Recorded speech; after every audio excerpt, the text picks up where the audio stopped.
ધોરણ 10ની બોર્ડની પરીક્ષાનું આજે પરિણામ જાહેર કરવામાં આવ્યું છે ત્યારે સુરતના નાના વરાછા ખાતે આવેલ ભગવતી વિદ્યાલયના વિદ્યાર્થીઓએ ઝળહળતું પરિણામ લાવી શાળા તેમજ પરિવારનું નામ રોશન કર્યું છે। સમગ્ર ગુજરાતનું 82.57% પરિણામ જાહેર કરવામાં આવ્યું છે, જેમાં સુરત જિલ્લાનું 86.75% પરિણામ જાહેર થયું છે। આ સાથે જ ગુજરાતમાં સૌથી વધુ સુરતના 4870 વિદ્યાર્થીઓએ A1 ગ્રેડ મેળવ્યો છે। સુરત જિલ્લાનું 86.75% પરિણામ જાહેર કરવામાં આવ્યું છે, જેના પગલે સ્કૂલો ખાતે પહોંચેલા વિદ્યાર્થીઓ ખુશીથી ઝૂમી ઉઠ્યા હતા। તો સુરતના નાના વરાછા વિસ્તારમાં આવેલા શ્રી ભગવતી વિદ્યાલયના વિદ્યાર્થીઓએ ઝળહળતું પરિણામ જાહેર કર્યું છે। શાળાના કુલ 64 વિદ્યાર્થીઓમાંથી 8 વિદ્યાર્થીઓએ A1 ગ્રેડ મેળવ્યા છે અને 22 વિદ્યાર્થીઓએ A2 ગ્રેડ તેમજ 26 વિદ્યાર્થીઓએ 90+ વધુ પર્સેન્ટાઇલ પ્રાપ્ત કર્યા છે।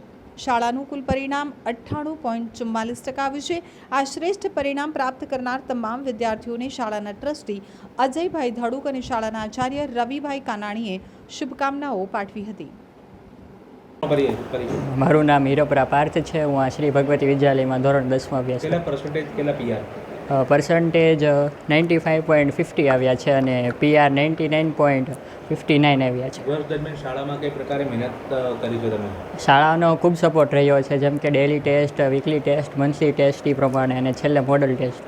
હવે આગળ કઈ ફેકલ્ટીમાં જવા ઈચ્છો છો? આગળ હું સાયન્સ ફેકલ્ટીમાં જવા ઈચ્છું છું। ફેમિલી બેકગ્રાઉન્ડ કેવું છે? માતા પિતા શું કરતા? હા, માતા પિતાનો બિઝનેસ છે, સેલ્ફ એમ્પ્લોયડ છે। મારું નામ વિરાણી જીયા છે। હું શ્રી ભગવતી વિદ્યાલયની વિદ્યાર્થીની છું। બેટા કેટલા પર્સન્ટેજ ને કેટલા PR પ્રાપ્ત કર્યા તમે? મારે PR 99.96 છે અને મારે પર્સન્ટેજ 97.50 છે। કયા વિષયમાં તમે વધુ ગુણ મેળવ્યા છે?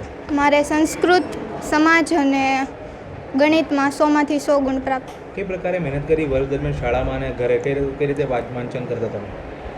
સૌ પ્રથમ તો જ્યારથી શાળા શરૂ થઈ ત્યારથી જ સંપૂર્ણ ધ્યાન ક્લાસમાં આપવાનું અને ઘરે પણ એટલી મહેનત કરવાની। આજની યુવા પેઢી સોશિયલ મીડિયામાં રસી પછી રહેતી હોય છે, તમે કઈ રીતે દૂર રહ્યા અને આટલા માર્ક્સ તમે મેળવ્યા, કઈ પ્રકારે મહેનત કરી? વાંચવા બેસો ત્યારે ફોનને તો આમ ભૂલી જ જવાનું અને બસ એમ જ મહેનત કરો। આ પરિણામનો શ્રેય તમે કોને આપશો?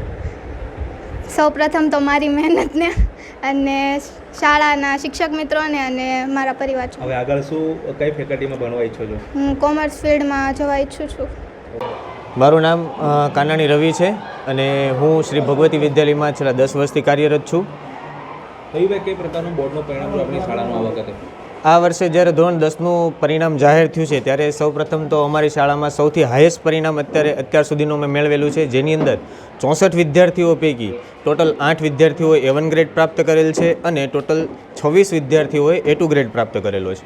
વર્ષ દરમિયાન બાળકો પાછળ શાળાએ કઈ પ્રકારે મહેનત કરી અને તેમના પેરેન્ટ્સનો કેવો સપોર્ટ રહ્યો શાળાને? જી સર, વિદ્યાર્થીઓ અને તેમના વાલી તરફથી અમને ખૂબ જ અસરકારક સપોર્ટ રહેલો છે। જ્યારે અલગ અલગ ફેકલ્ટી વાઇઝ અમે જ્યારે મહેનત કરાવવાનું શરૂ કર્યું, જેમ કે ડેઇલી ટેસ્ટ છે, મંથલી ટેસ્ટ છે, મોડલ ટેસ્ટ છે, પછી રાઉન્ડ ટેસ્ટ છે, બધી જ જગ્યાએ વિદ્યાર્થીઓ અને વાલીઓનો પૂરેપૂરો સપોર્ટ રહેલો છે। નવી શિક્ષણ પદ્ધતિથી આ ભણતર ચાલી રહ્યું છે, કેવું લાગી રહ્યું છે?